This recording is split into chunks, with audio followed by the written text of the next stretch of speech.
महाप्राण ज्योतिपुंज गुरुदेव, बंधुओं बहनों,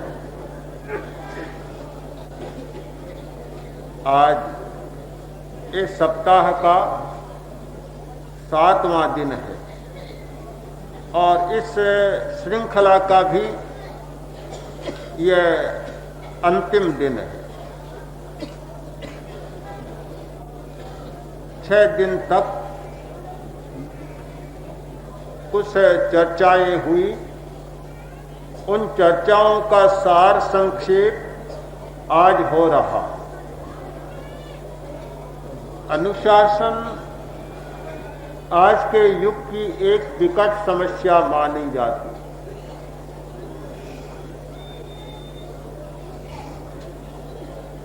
हजारों प्रयत्न हो रहे हैं सारे विश्व में, एक परिवार और स्कूल से लेकर और राष्ट्रीय मंच तक, फिर भी अनुशासन प्रतिष्ठित नहीं हो रहा। प्रश्न है, इतने प्रयत्नों के बावजूद ये क्यों नहीं हो रहा? उत्तर भी कोई टेढ़ा नहीं है कि हम ऊपर ऊपर को छू रहे हैं, मूल तक नहीं जा रहे हैं। बहुत बार ऐसा होता है, हमारा उपाय, हमारा प्रयत्न बाहर को छू लेता है, ऊपर को छू लेता है, भीतर तक नहीं पहुंच पाता। और जब तक भीतर तक नहीं पहुंच पाता तो भीतरी बदलाव नहीं होता। अनुशासन स्वीकार करता है आदमी अपनी बुद्धि के द्वारा, मन के द्वारा, पर जब वह अपने आप का अनुशासन नहीं मानता, अपने आप की बात नहीं मानता, तो दूसरों की बात कैसे मानेगा? हम मनवाना चाहते और हर आदमी दूसरे को मनवाना चाहता है। एक आम आवाज होती है कि मैं कहता हूं वह बात मान ले तो सब समस्या हल हो जाए। हर आदमी दोहराएगा इस बात को। अरे तेरी बात मानने से समस्या हल हो जाए तो क्या दुनिया सारी समाप्त हो गई? वे भी तो आदमी हैं, वे भी तो विचारशील हैं, चिंतनशील हैं।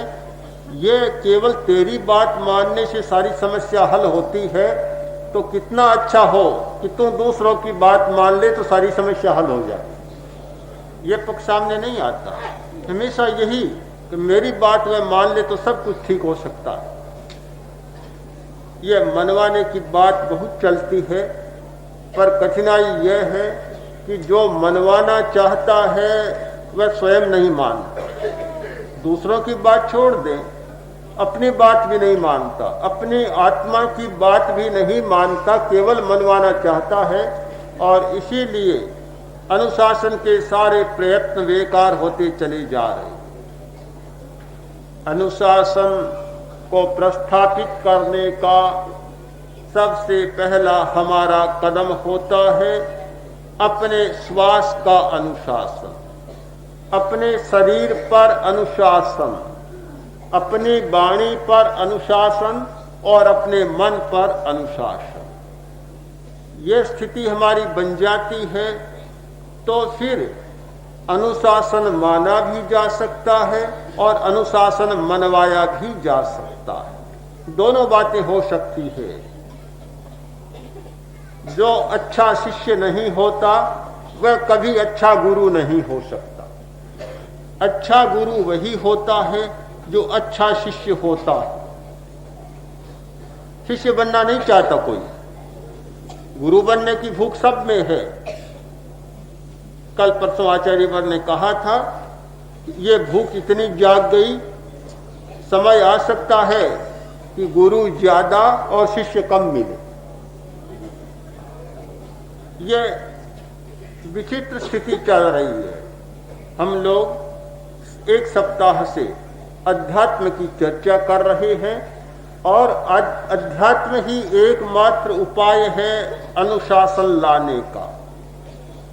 इसके सिवाय कोई उपाय लगता नहीं है, क्योंकि सबसे ज्यादा मन नचाता है आदमी, नचाने वाला है मन, और जब उस पर अनुशासन नहीं हुआ तो फिर काम कैसे चलेगा।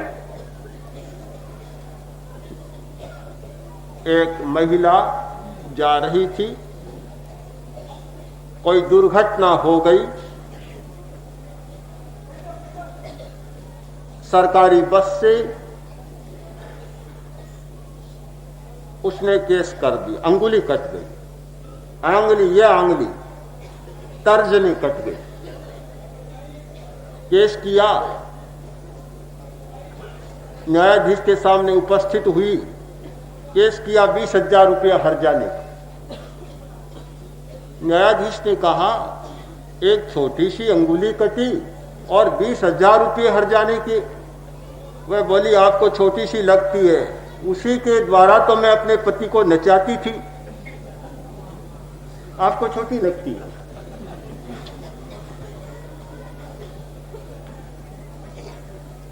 नचाने वाले बहुत होते हैं, कोई अंगुली के द्वारा नचाता है तो मन अपने विकल्पों के द्वारा नचाता है।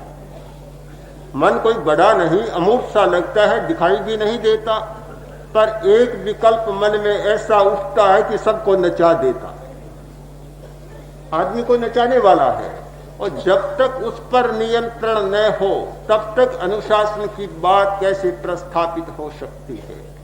अनुशासन के लिए बहुत जरूरी है मन के विकल्पों को शांत करना, मन में उठने वाली भाव तरंगों को शांत करना, उन्हें समाहित करना। यह एक समुद्र है मन, उसमें जब ये ज्वार भाटा आता है, उसमें तूफान आते हैं, ये बवंडर खड़े होते हैं, और जब ये उत्ताल तरंगें उछलती है आकाश की ओर तो सब कुछ डगमगा जाता है। सबसे आवश्यक होता है मन पर अनुशासन करना। किंतु अगर कोई आदमी सीधा मन पर अनुशासन करने का प्रयत्न करेगा तो संदेह की जरूरत नहीं, 100% विफल होगा, असफल होगा, हो नहीं सकता। मन पर अनुशासन करने का यह तरीका नहीं है, एक तरीका होना चाहिए। बहुत बार सुनते हैं चाणक्य की घटना को, शिवाजी के बारे में भी कहा जाता है कि शिवाजी भोजन करने बैठे, बुढ़िया के घर बेश बदला हुआ था, भोजन करने बैठे और बुढ़िया ने एक राहगीर को, एक पथिक को स्वागत की मुद्रा में भोजन कराया, खिचड़ी परोसी गरम गरम। शिवाजी ने बीच में हाथ डाला, हाथ जल गया। बुढ़िया बोली, अरे भाई राहगीर, राही, लगता है तू शिवाजी जैसा मूर्ख आदमी। शिवाजी तो भोजन कर रहे हैं, तू ही शिवाजी जैसा मूर्ख है। शिवाजी देखते रह गए, बोले मैया शिवाजी जैसा मूर्ख कैसे?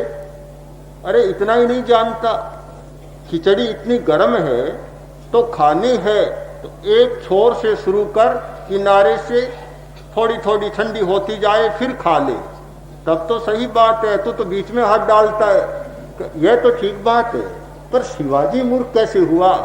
शिवाजी मूर्ख तो है, बादशाह से तो लड़ाई लड़नी है, तैयारी पूरी करता नहीं, गांवों को जीतता नहीं, सीधा नगर पर, बड़े नगर पर जाकर आक्रमण करता है, वहां हार जाता है, फिर भागना पड़ता है। पहले छोटे छोटे गांवों को जीते, सेना को इकट्ठा करे, सब लोगों को जीत ले और फिर राजधानी पर, बड़े नगर पर जाकर आक्रमण करे, तब तो समझदारी की बात है। पर वह तो सीधा राजधानी पर जाता है और हार खाकर आ जाता है। लगता है तू भी शिवाजी का जैसा मूर्ख। बुढ़िया ने एक ऐसा बोध पाठ दे दिया शिवाजी को जो उसके सैनिक तंत्र से भी नहीं मिल सका। मुझे भी यही लगता है, जो आदमी सीधा मन को बस करने का प्रयत्न करता है वह गरम गरम खिचड़ी में बीच में हाथ डालता है। हाथ जल जाता है, कुछ हाथ लगता है। एक प्रक्रिया होती है, एक उपाय होता है और उस प्रक्रिया के द्वारा ही किया जा सकता है। जिस व्यक्ति को अपने मन पर अनुशासन करना है उसे सबसे पहले श्वास पर अनुशासन करना होगा। श्वास एक किनारा है, श्वास एक तट है जहां से कि शुरू होता है आदमी का जीवन शुरू होता है, बाहर से भीतर जाना शुरू होता है। उस किनारे पर रुके और उसे ठीक समझ लें, साध लें, तो श्वास पर हमारा अनुशासन हो जाए तो फिर शरीर पर अनुशासन करना जरूरी। शरीर अनुशासित हो जाए तो फिर वाणी और मन पर अनुशासन अपने आप हो जाता है। वचन, वाणी और मन ये कोई दो नहीं है, वास्तव में एक ही बात है। जहां वाणी होगी वह मन कैसे नहीं होगा। विकल्प जितने आते हैं वे मन के द्वारा आते हैं और जहां मन होगा वहां वाणी होगी। फर्क सिर्फ इतना पड़ता है कि हम सोचते हैं तब वाणी होती है और बोलते हैं तब भी वाणी होती। एक आदमी नींद ले रहा है, नींद में सोया हुआ है, परीक्षा कर ले। जब सपना आया और उसका स्वर यंत्र चालू हो जाए। नींद में कोई आदमी बोलने भी लग जाता है, बड़बड़ाने लग जाता है, चाहे न बोले। कोई चिंतन आया, सपना आया, कल्पना आई, स्वर यंत्र वैसे ही सक्रिय हो जाएगा जैसे बोलते समय होता है। हमारी कोई स्मृति शब्द के बिना नहीं होती, हमारी कोई कल्पना शब्द के बिना नहीं होती, हमारा कोई भी चिंतन शब्द के बिना नहीं होता, सपना भी शब्द के बिना नहीं होता। भाषा और मन इतने जुड़े हुए हैं, उन्हें अलग नहीं किया जा सकता। आज का मनोविज्ञान मानता है कि वाणी और मन इन दोनों में भेद रेखा नहीं खींची जा सकती। वचन पर अनुशासन और मन पर अनुशासन, इन सब पर अनुशासन हो जाता है। आज की स्थिति यह है, एक विद्यार्थी जिससे अपेक्षा करते हैं अनुशासन, कभी आत्मानुशासन का पाठ नहीं पढ़ाया जाता। विद्यालय में, महाविद्यालय में और विश्वविद्यालय में, विद्या के सभी संस्थानों में कोई भी अनुशासन का पाठ पढ़ाया नहीं जाता। केवल ये पढ़ाया जाए कि दूसरों की बात मानो, एक प्रतिक्रिया पैदा होती है। वो सोचता है कि मैं दूसरों की बात मानूं, ये क्यों? दूसरे भी मेरी बात माने। पिता हमेशा पुत्र को अपनी बात मनवाना चाहता है, किंतु वह मानना नहीं चाहता, पुत्र की बात स्वयं नहीं मानना चाहता। और पुत्र पिता की बात को कैसे मानेगा? पुत्र देखता है कि पिता जो मुझसे मनवा रहा है वह बात वह स्वयं कर रहा है। बड़ा आश्चर्य होता है कुछ घटनाओं को देखकर कि पिता में संयम नहीं, पिता में अपना अनुशासन नहीं, अपने इंद्रियों पर और अपने शरीर पर नियंत्रण नहीं, अपने मन पर नियंत्रण नहीं, और वह दूसरों से मनवाना चाहता है। सोचता है लड़का अच्छा हो, झूठ न बोले, सदाचारी रहे, किंतु स्वयं झूठ भी बोलता है, सदाचार का भी पालन नहीं करता। जब कभी कभी लड़का कह बैठता है तो कहता है कि देखो बेटा, बड़े लोग करें वैसे नहीं करना चाहिए, बड़े लोग कहें वैसे करना चाहिए। यह सिद्धांत स्थापित होता है। सिद्धांत यह होता है कि अनुकरण होना चाहिए, बड़े करें वैसे करें, बड़े न करें वैसे न करें। पर सिद्धांत यह बन जाता है कि बड़ों की देखा देखी नहीं करना, बड़े करें वैसे नहीं करना, वे कहें वैसे करना। एक सिद्धांत में दीवार खिंच जाती है, ये बात समझ में नहीं आती। पिता चाहता है कि पुत्र झूठ न बोले, स्वयं से बोलता है, देखता है, और वह कैसे बचेगा।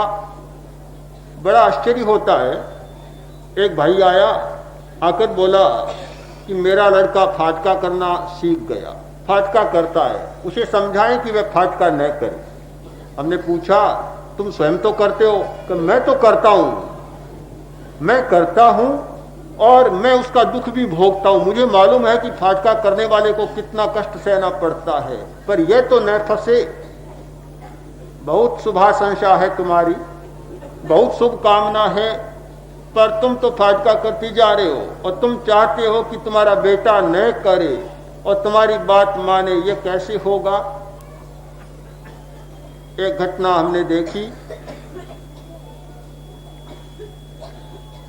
एक आदमी ने फोन किया और कहा भाई अमुक व्यक्ति से बात करनी।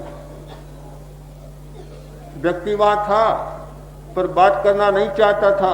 उसने अपने पोते को बुलाया, बुलाकर कहा कि तुम कह दो कि दादाजी अभी यहां नहीं है, बाहर गए। अब लड़का था छोटा, छिपाना जानता नहीं था। छोटा बच्चा छिपाना नहीं जानता, जैसे जैसे बड़ा होता है वैसे वैसे छिपाने की बात सीखता है, कला सीखता है। हाँ, कला सीखता है, और वह स्वयं दादा ही सिखाता है।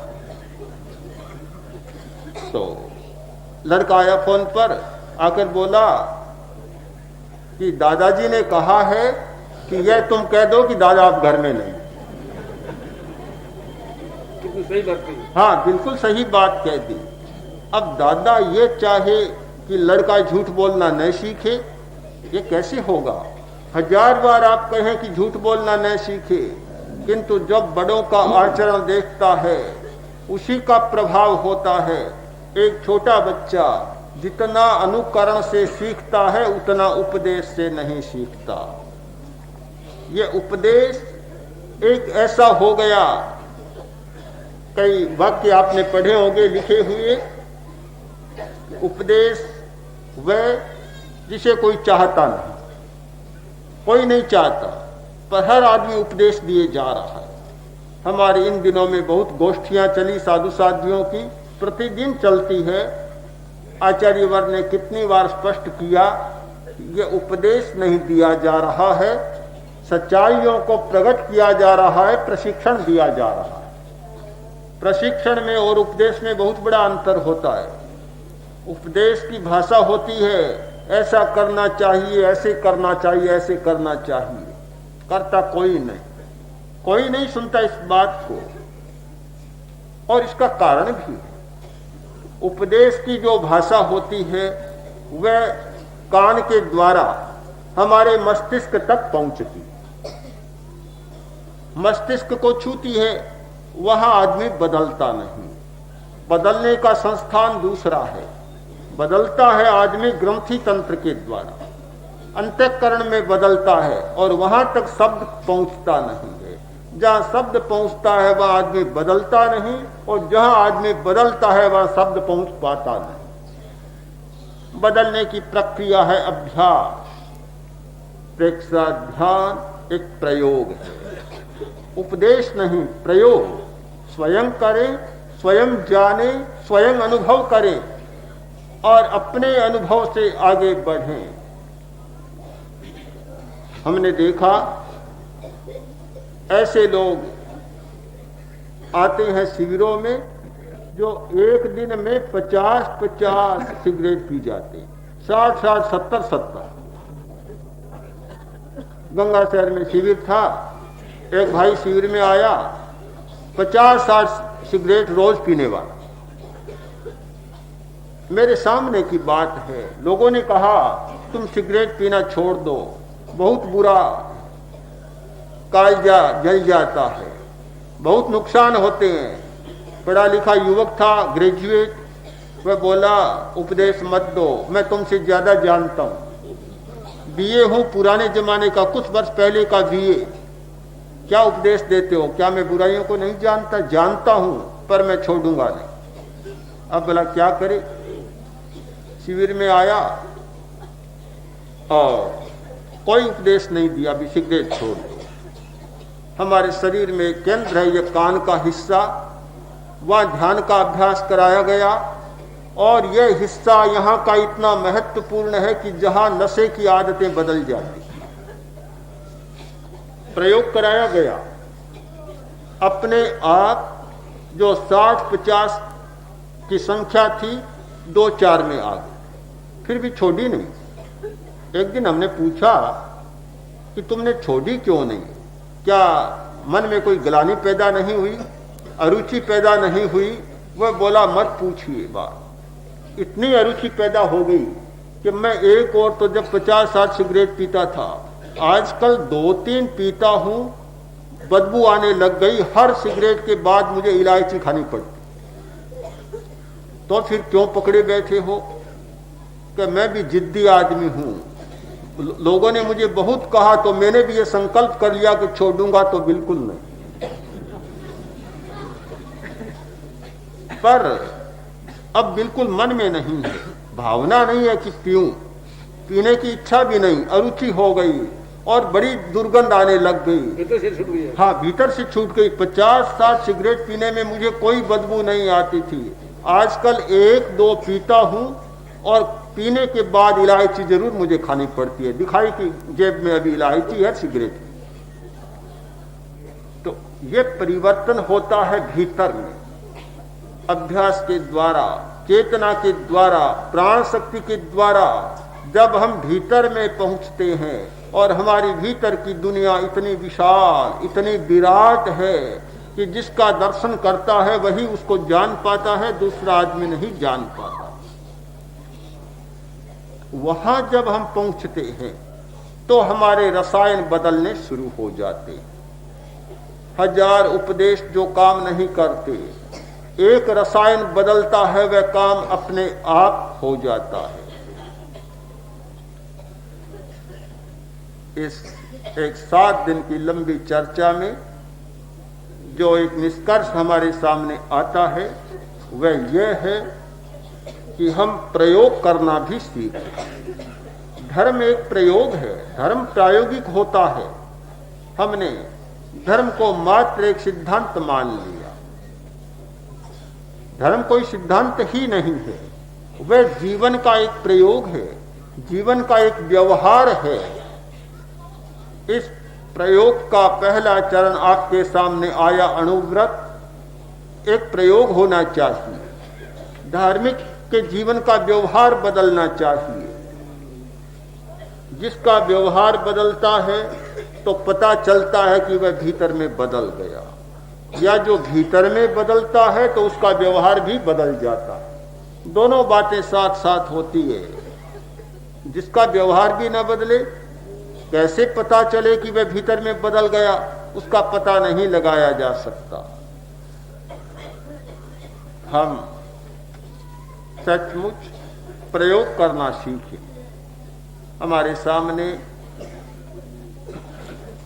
या हर व्यक्ति के सामने 3 समस्याएं तो होती हैं, और तो हजारों हो सकती है, पर कम से कम 3 तो होती है। जिसने शरीर को धारण किया है उस व्यक्ति को रोग का सामना भी करना पड़ता है। उस व्यक्ति को अगर जिए तो बुढ़ापे का भी सामना करना पड़ता है और मौत का भी सामना करना पड़ता है। तीनों बड़े दुख हैं। तो क्या ध्यान का अभ्यास करने से रोग नहीं होगा, बुढ़ापा नहीं आएगा, मरेगा नहीं? यह कहना अत्युक्ति हो कि रोग नहीं आएगा। पर यह कहा जा सकता है कि 50% तो जरूर कम हो जाएगी और जो भी आएंगे उन्हें सहन करने की ताकत भी आ जाएगी, मनोबल बढ़ जाएगा, इतना मनोबल कि हर स्थिति को सहा जा सकता है। प्रत्येक दुर्घटना उस व्यक्ति को ज्यादा सताती है जिसका मनोबल कमजोर होता है, क्षीण होता है, जिसकी प्राण शक्ति और मनोबल मजबूत होता है, उसे दुर्घटना भी उतना सताती नहीं, आती है फिर भी नहीं सताती। बुढ़ापा आ सकता है, एक अनुपात से आता है, पर ध्यान करने वाला व्यक्ति उसको आगे भी सरका देता है और बुढ़ापे के लक्षणों को अपने आप में प्रकट नहीं होने देता।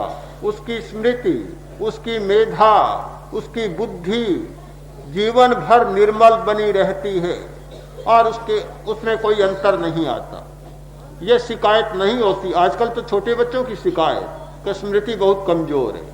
अरे अभी तो तुम दूध में हो, पूरे पके ही नहीं और अभी तुम्हारी स्मृति कमजोर हो गई। कुछ दिन पहले लड़के आए, बोले कि ध्यान के द्वारा स्मृति को कैसे बढ़ाया जा सकता। पूछने वाले बूढ़े होते तो बात समझ में आती कि 70 वर्ष के हो गए, अब उनका प्रश्न है, पर पूछने वाले 15-20 वर्ष के हो तो बड़ा अचंबा होता है।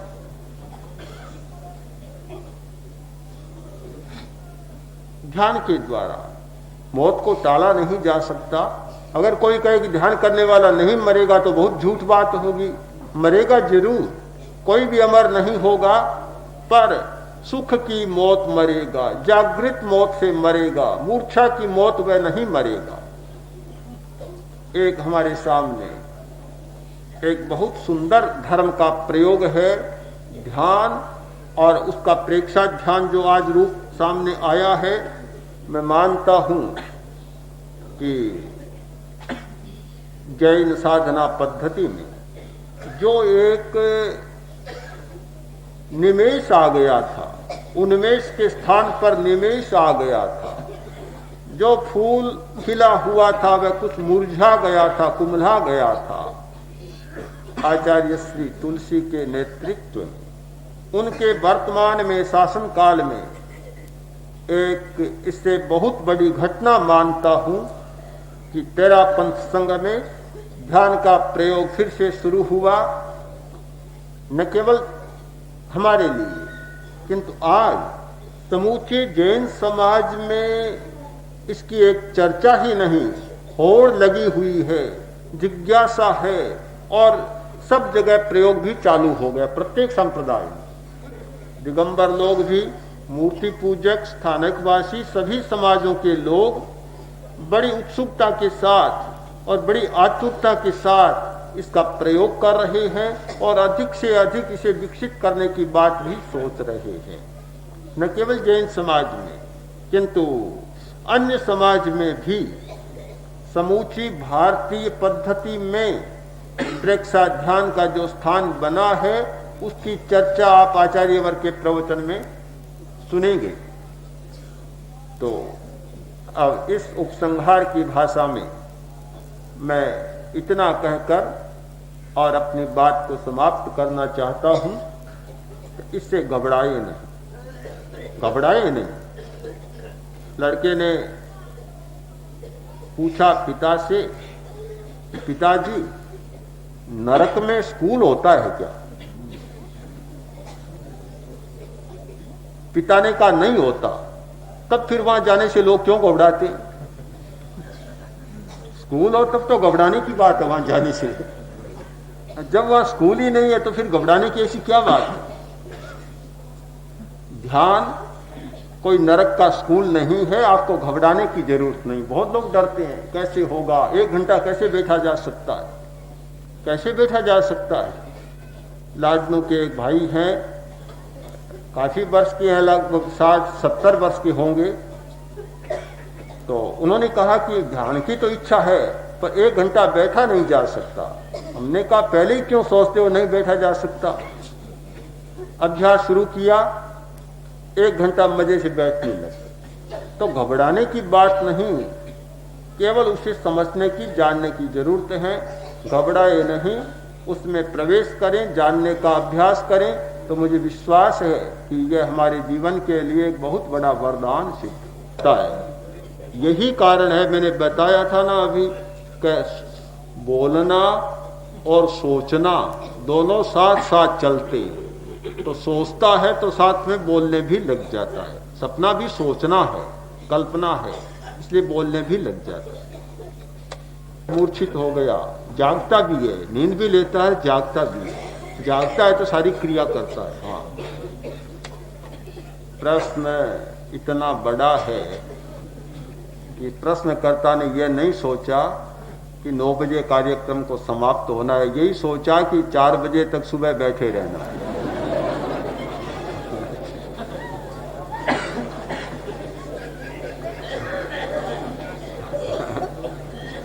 प्रश्न बहुत अच्छा है, महत्वपूर्ण है, बहुत महत्वपूर्ण है और जानने जैसा है कि ये ठीक है 8 कर्म है और जिन कर्मों से बंधा हुआ आदमी आत्मानुशासन में शिथिलता लाता है।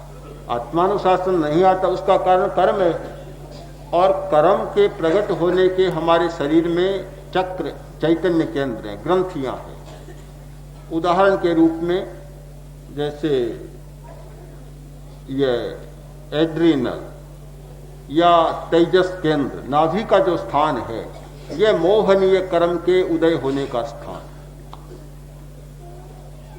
यह मस्तिष्क का कुछ हिस्सा ज्ञानावरण और दर्शनावरण कर्म के प्रकट होने का स्थान है। तो 8 कर्मों के प्रकट होने की ये ग्रंथियां, चैतन्य केंद्र हमारे शरीर में विद्यमान है। अब उनको समाप्त करने के लिए, उन ग्रंथियों को खोलने के लिए और बाधाओं को मिटाने के लिए बीजाक्षरों का भी प्रयोग होता है। तो उनमें जैसे ये तेजस केंद्र है, नाभि का स्थान, यहाँ बीजाक्षरों का प्रयोग किया जाता है। किंतु उस स्थान के लिए, समन के लिए विशुद्धि केंद्र, ये दर्शन केंद्र और ज्योति केंद्र और ज्ञान केंद्र, इन 4 केंद्रों का मुख्यतः प्रयोग किया जाता है। और जैसे अंतराय कर्म का प्रश्न है, अंतराय कर्म को समाप्त करना है, तो अंतराय कर्म अब जहां भी दूर करने का प्रयत्न होता है, वहां अग्नि तत्व और जल तत्व के साथ समन के लिए कभी कभी आकाश तत्व का भी प्रयोग किया जाता है। तो हकार, ओम ह्राम ह्रीम रूम रौम रह असी आउषा नमे, जैसे ये रिम रे का है और रे का योग, रे अग्नि बीज है और है आकाश तत्व है, रे अग्नि तत्व है।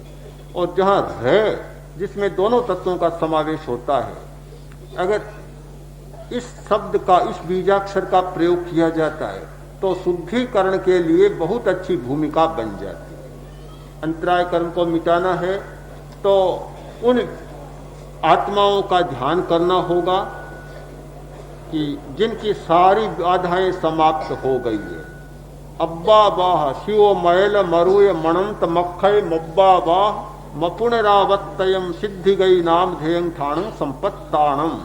ये एक बहुत बड़ा मंत्र बनता है बाधाओं को मिटाने के लिए। तो वह और उसके साथ बीजाक्षरों का प्रयोग, तो यह प्रश्न का जितनी भाषा थी उसका एक केवल स्पर्श करने वाला, ऊपर से छूने वाला उत्तर मैंने दे दिया, और पूरा उत्तर तो कभी समय पर ही दिया जा सकता। बस अब आज ध्यान प्रवचन माला का आज अंतिम प्रवचन हो रहा है। वह है, और मैंने देखा 7 ही दिनों में काफी अच्छी संख्या में लोगों ने लाभ लिया, और कोई कहानी किस्से नहीं, कोई उपन्यास की बात नहीं, शेरथ जीवन स्पर्शी अनुभवों की बातें कही जाती। जीवन कैसे बदला जा सकता है, मन कैसे बदला जा सकता है, आदतें कैसे बदली जा सकती है, उनके मूल तत्व बतलाए जाते। तो ये देखा गया, बच्चे भी बड़ी शांति से सुनते, जवान भी बड़ी शौक से सुनते, बुढ़ी माताएं बहनें भी बड़ी आनंद से अभिरुचि लेती। इससे फलित होता है कि जनता जानना चाहती है, सुनना चाहती, समझना चाहती है, किंतु जीवन स्पर्शी तत्वों को, दैनंदिन व्यवहार में जो चीजें काम आती है, उन बातों को सुनने की उत्सुकता जनता में है। किंतु जनता हर किसी की बात सुनना नहीं चाहती। उन्हीं की बात सुनना चाहती है जिनकी बात में आकर्षण है, जिनकी बात सुनने से ये एक मन में पैदा होता है कि भाई ये बात तो हमें करनी चाहिए। उनकी बात सुनना चाहती है जिनका स्वयं का मन अनुशासित है, स्वयं वैसा करके कहते हैं। स्वयं न करके कहने वालों की बात जनता अंतर मन से सुनना नहीं चाहती है, ये स्पष्ट है। और इसको मैं तो मानता हूं जनता प्रबुद्ध है। इसमें दोष किसका है मैं नहीं समझता, किंतु ये तो प्रत्यक्ष है कि जनता सुनना चाहती है अनुभूत वाणी को, जनता सुनना चाहती है अनुशासित व्यक्ति को। इसका स्पष्ट हुआ फलित कि स्वयं अनुशासित बनो, फिर अनुशासन की बात कहो। निश्चित इसमें कोई संदेह की बात नहीं। अगर आप औरों में अनुशासन लाना चाहते हो, जबकि चाहने की बात है, वो निश्चित आएगा, पर पहले आप करके दिखलाओ। बच्चे बड़े होशियार होते। एक बुढ़ा कारीगर अपने बच्चों को साथ में लेके गया कि चलो रात के अंधेरे में चलो, आज तुमको एक ऐसी विद्या सिखाऊंगा, एक दिन कमाना और बहुत दिन खाना। बच्चों ने कहा बड़ी अच्छी बात है, ये तो बहुत खुशी की बात है, ऐसी कला हमको मिल जाए फिर चाहिए क्या। साथ में लगे। उसने कहा देखो, चुपचाप बोलना नहीं, खामोश रहना, पैरों की आहट भी जोर से न हो जाए, चलते चलो। देखो बहुत बड़ा मकान देखना, छोटा मोटा घर नहीं देखना, पहले ध्यान दे लेना किस घर पर आज धावा बोलना है। और ठीक बात है। तो ठीक उसी घर पर गए जहां निश्चित किया गया था। बुढ़े ने कहा देखो इस दीवार को फोड़ना है, बड़ी शांति से तोड़ना है दीवार को, धीमे धीमे तोड़ना है। अच्छा, तोड़ा, खड्डा बना लिया गया। बुढ़े ने कहा अब क्या करना, अंदर पैर डालो, पहले सर नहीं पहले पैर डालना। अगर सर पहले डाल ले, घर के जगह पहचान ले तो पैर डालना, अंदर खुड़का हो जाए तो फौरन पैर वापस निकाल ले। बुढ़े ने कहा डालो पैर। बच्चों ने कहा पहले आप डाल के सिखाओ हमको, पहले आप पैर डाले फिर हम डालेंगे, हम देखेंगे फिर कैसे डाला जाता है। बुढ़े ने कहा मूर्ख कहीं के समझते नहीं हो, मैं कहता हूं वो नहीं करते हो, मैं तुम में सब में बुढ़ा हूं, तुम्हारा पिता हूं। बोला हम सब जानते हैं, बिल्कुल ठीक है, पर पहले पैर आप डाल के हमको सिखाओ, ऐसे हम नहीं डालेंगे। बुढ़े ने कहा सब मूर्ख हो, लो मैं डाल दूं। देखो ध्यान से देखना, पहले पैर डालो, अंदर डालो, मुझे ऊंचा करो। इतनी बातें, चोर कितने मूर्ख, इतनी बातें जाके चोर घर में जाके करे, घर में जागरण हो गया, घर के लोग जग गए, सोचा कि कोई न कोई चोरी करने आया है। ठीक है, सोचा पैर डालेंगे, सोचा रस्सा हाथ में रखो, जो ही पैर आएंगे दोनों पैर रस्सों से बांध के वहां लटका देंगे। बुढ़े ने कहा देखो अंदर पैर डाल रहा हूं, ध्यान से रखना, बराबर सीख लेना। अंदर पैर डाले, रस्से से बंध गए, बंद गए खुंटी का। क्या करते? बुढ़े ने कहा गजब हो गया, क्या हुआ? मेरे पैर बंद गए।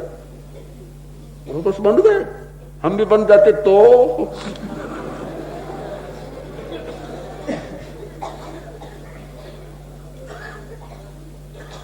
आप देखिए बच्चे कितने होशियार होते हैं, पैर नहीं डाले पहले, बुढ़े ने पैर डाला, बंद गया, सब बच्चे वापस हो गए। बुढ़े ने कहा तुम जाते क्यों हो? करेगा सो भरेगा।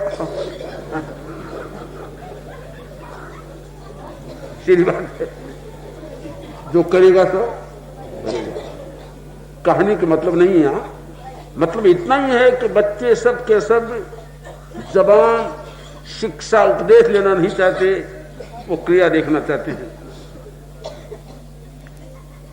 न चोरी करना सिखाना चाहिए था, न सिखाने की बात थी, इतना ही लेना चाहिए। बच्चे कहते हैं पहले तुम करके सिखाओ हमको, क्या कर, कैसा करते हो।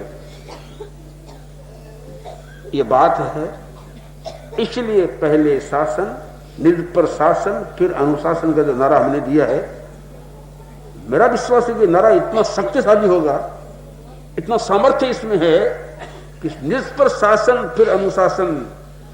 प्रत्येक व्यक्ति स्वयं पर पहले शासन करे और फिर अनुशासन की बात करे। स्वयं पर शासन नहीं करता है, उसे अनुशासन शब्द मुंह में डालना नहीं चाहिए।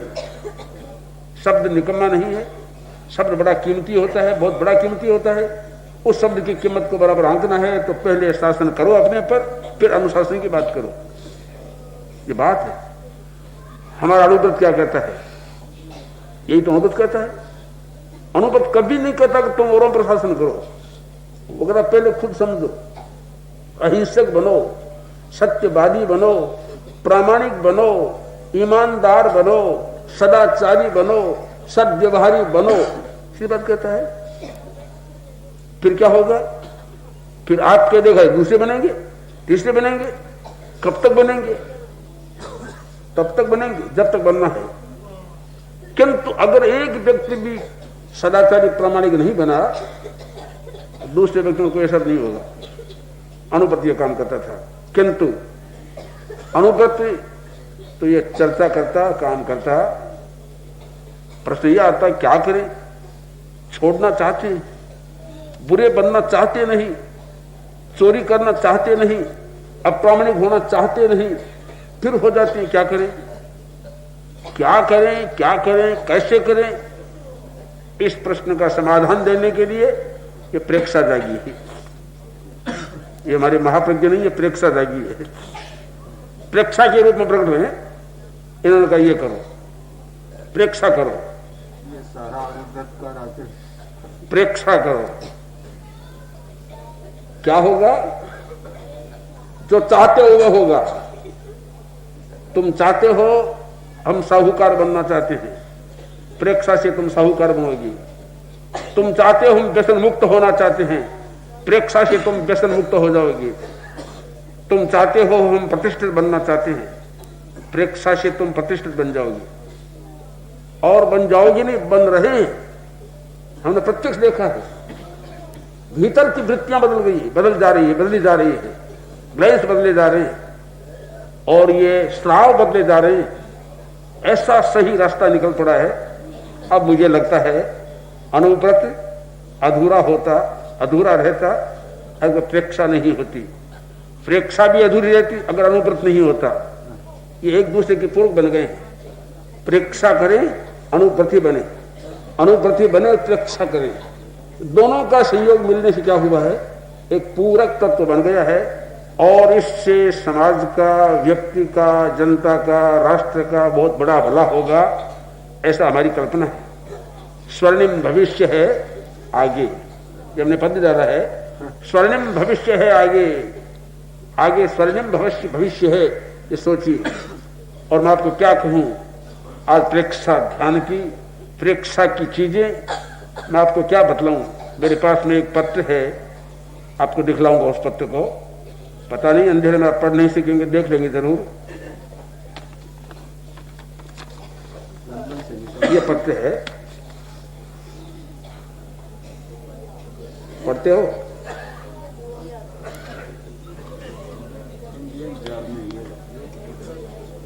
योगा टुडे, योग टुडे है क्या है? योगा टुडे। लंदन से पत्रिका निकल, ये लंदन से पत्रिका निकल रही है और कहते हैं कि इसकी हजारों लाखों प्रतियां निकलती होगी। अंतरराष्ट्रीय इंग्लिश का पत्र है ये। तो इसमें ये प्रेक्षा की बात काफी रूप में दी गई है। एक में पूरा नहीं हुआ है, दूसरा फिर चला है। 4-5 फोटो दिए, ये सब फोटो उसी के हैं। ये तीसरा फिर चला है। घटना यूं हुई, अंतरराष्ट्रीय कुछ योग टीचर्स हिंदुस्तान भारत में आए, अध्यापक, और उन्होंने ये चेष्टा की कि भारत में योग कैसे चल रहा है उसका हम अध्ययन करें। उसका अध्ययन करने के लिए, प्रयोग करने के लिए लगभग सभी योग सेंटरों में गए हैं। वो देखा है। आखिर में दिल्ली महरौली अध्यात्म साधना केंद्र में पहुंचे हैं। एक पूरी टीम थी इनकी। वहां पहुंचे तो वहां ये दाढ़ी वाले बाबा बैठे थे, मोहनलाल जी कठौतिया, तो दाढ़ी भरी दादा उनसे मिले, दादा ही कहते हैं, उनसे मिले। ये क्या हो रहा है? यहाँ ध्यान की साधना हो रही है। कौन सी ध्यान की? प्रेक्षा ध्यान की।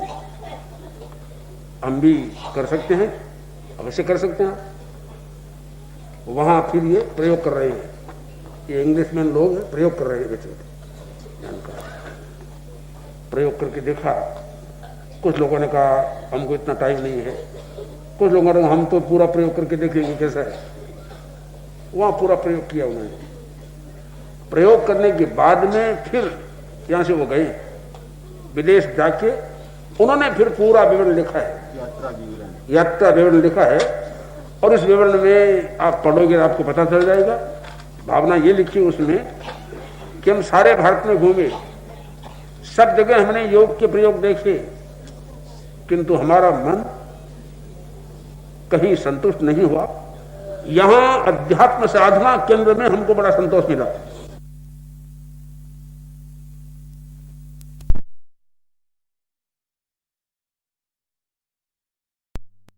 पीसफुल, बहुत बड़ी शांति मिलती है।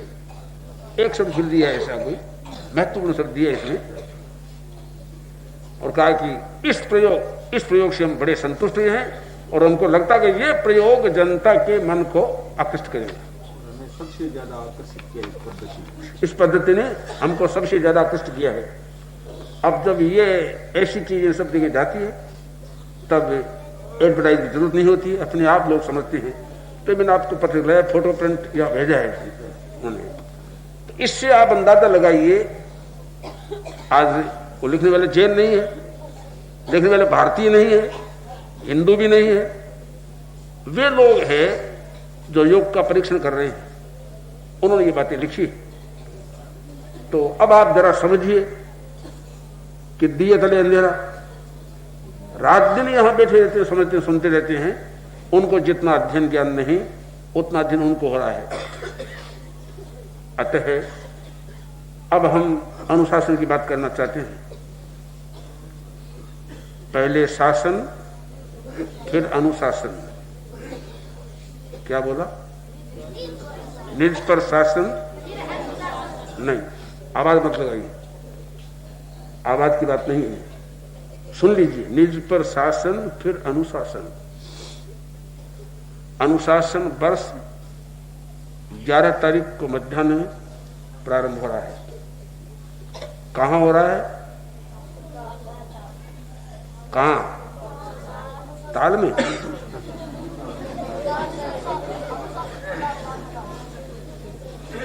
सरदार शहर में नहीं। सुनिए, कहां हो रहा है? कौन से शहर में हो रहा है? अच्छा, नहीं, ताल में तो स्थान है वो तो। अनुशासन वर्ष का प्रारंभ हो रहा है सरदार शहर में। ताल गिनो तो ये हाल गिनो है तो सरदार शहर, तो शायद सरदार शहर में बाहर के लोग आगे शुरू करेंगे, यही तो बात है। हजारों हजारों बाहर के लोग आके अनुशासन पर शुरू करेंगे। क्यों? वही तो करेंगे। कौन करेंगे?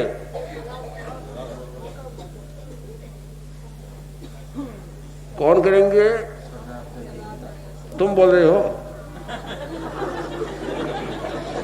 मैं प्रश्न पूछ रहा हूं, कौन करेंगे शुरू इसको? क्या 2-4 बच्चे ही करेंगे? सबके मन की आवाज क्यों नहीं निकल रही है? अनुशासन वर्ष का प्रारंभ कौन करेंगे? ये बात देखो, कम से कम बोल तो सब दो भाई बहन। अनुशासन वर्ष का प्रारंभ कौन करेंगे?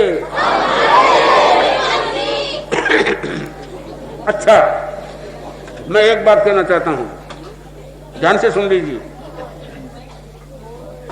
अनुशासन वर्ष का प्रारंभ तब होगा, सुनिए, तब होगा जब सरदार शहर के तेरापंथी समाज की जितनी धार्मिक संस्थाएं हैं, बोले तेरापंथ सभा है, अनुव्रत समिति है, महिला मंडल है, कन्या मंडल है, और कोई मंडल है, युवक परिषद है, जितने संस्थान है, कोई बात नहीं, युवक परिषद नहीं तो युग तो है ही वो परिषद के, किशोर मंडल कोई भी हो,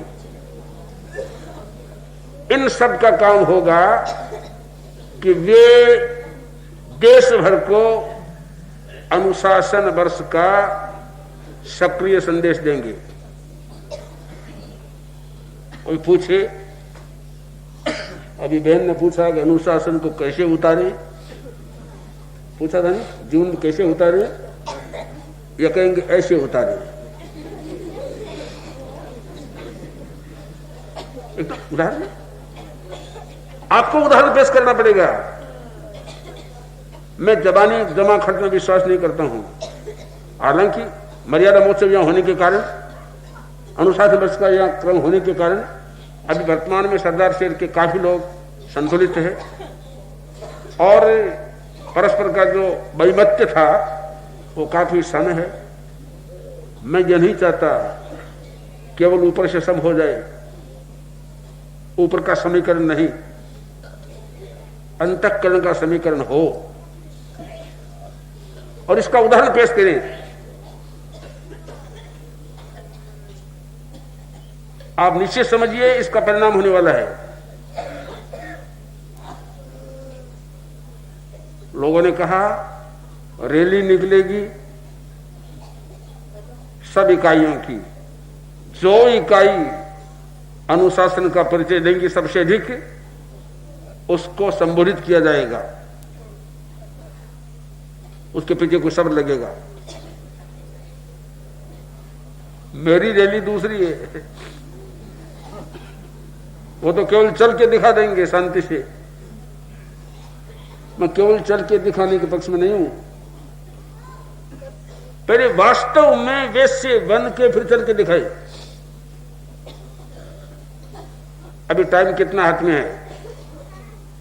आज दूध हो गई है, तीज, चौथ, पंचम, छठ, 4 दिन हाथ में है, कम टाइम नहीं है।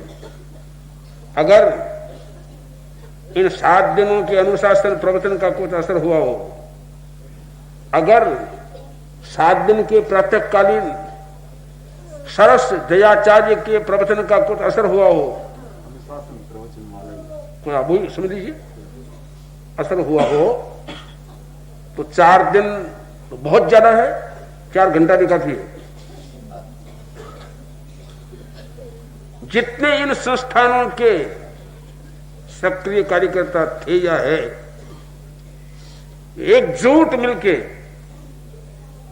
एक अनुशासन का परिचय दें, तो मैं मानूंगा सरदार शहर में मर्यादा महोत्सव मैंने किया और अनुशासन वर्ष का मर्यादा महोत्सव मैंने दिया, जिसको मैंने बृहत्तर मर्यादा महोत्सव माना है। बृहत्तर, बृहद नहीं माना है। वो मेरा करना, मेरा मानना 100 में 100 पैसे से ही निकला। और जगह जगह सरदार शहर का मैं उदाहरण दे सकूं, ऐसा मुझे मुक्त कर दीजिए आप। मेरे हृदय से सरदार शहर का उदाहरण निकले कि मैं सरदार शहर में जाके मर्यादा महोत्सव मना के अनुशासन वर्ष का प्रारंभ करके बहुत प्रसन्न होकर पैदा हो रहा हूं। ये मेरे मन की बात है, मैंने तो कह दी है। अब आप इस मेरी बात को निजाई उद्यम को थलाओ। ऊंचे पहाड़ पर पानी बरस के एकदम सीधा चला जाता है, वैसा नहीं जाने देंगे, मेरा विश्वास है। गहराई से इसको लेंगे और गहराई से लेके ये सब आदमी की जरूरत नहीं, इसमें कोई जरूरत नहीं हजारों आदमी की। भाई चंद्रमंजन ने कह दिया था उस दिन व्याख्यान में, हम हजारों लोगों की कोई लड़ाई नहीं है, हमारा कोई झंझट नहीं है, हम बिल्कुल शांत सेवा भाई सेवा करना चाहते हैं। अगर झंझट झगड़ा परस्पर वैमनस्य है तो 2-4 आदमी की हो सकती है। 2-4 का मतलब समझ गया, 2-4 से 2-4 ही मतलब नहीं है। जो अगवे लोग हैं या चिंतनशील लोग हैं या कुछ अग्रगामी बनते हैं, उनकी है, उनका परम पुनीत कर्तव्य है। ये शब्द मैं आज स्वतः प्रेरणा से कह रहा हूं, स्वतः प्रेरणा से शब्द कह रहा हूं। आपका अत्यंत विनम्र आवश्यक कर्तव्य है कि आप तत्काल मिलके चिंतन करके किस रूप में कैसा रास्ता बिठाएं, जिसमें किसी प्रकार का कोई उच्चावाद भाव नहीं हो। सभा का अगर किसी प्रकार का इलेक्शन चुनाव करना है तो बिना किसी भेदभाव के, बिना किसी झंझट के मिले और मनाव हो गया। युग प्रसिद्ध का कोई काम करना हो तो बिना किसी मना मिटाव के, भेदभाव के मिले जरूर और अच्छे अच्छे व्यक्तियों को लो ये काम करो। महिला मंडल का इष्ट से संविधान सहज सुरक्षित रह जाएगा अपने आप ही। क्या करता है संविधान? जब मनुष्य का मन एक, संविधान क्या करता है? ऐसा अगर काम करके आप परिचय देंगे, मेरा विश्वास है सरदार शहर के लोग अपनी कीमत बहुत बढ़ा लेंगे। और मैं तो चाहता हूं आदमी की कीमत बहुत बड़ी होती है, कीमत बढ़ाए। इस रूप में अगर अनुशासन का परिचय दें तो हमारे 7 दिन का प्रयोग आप लोगों के लिए काफी सफल हो जाएगा। हमारे लिए सफल ही, असफल है ही नहीं, जनता के लिए काफी सफल हो जाएगा। और बाहर से हजारों आदमी आए हैं, आने वाले हैं, वे सब भी आपसे सबक लेंगे। मैं अधिक नहीं कहना चाहता, इतने शब्द कह के फिर मैं आशा करता हूं कि आप सब लोग चिंतन पूर्वक अनुशासन वर्ष से पहले बिल्कुल तैयार होकर ऐसा काम करेंगे तो जनता को संतोष मिलेगा। बस।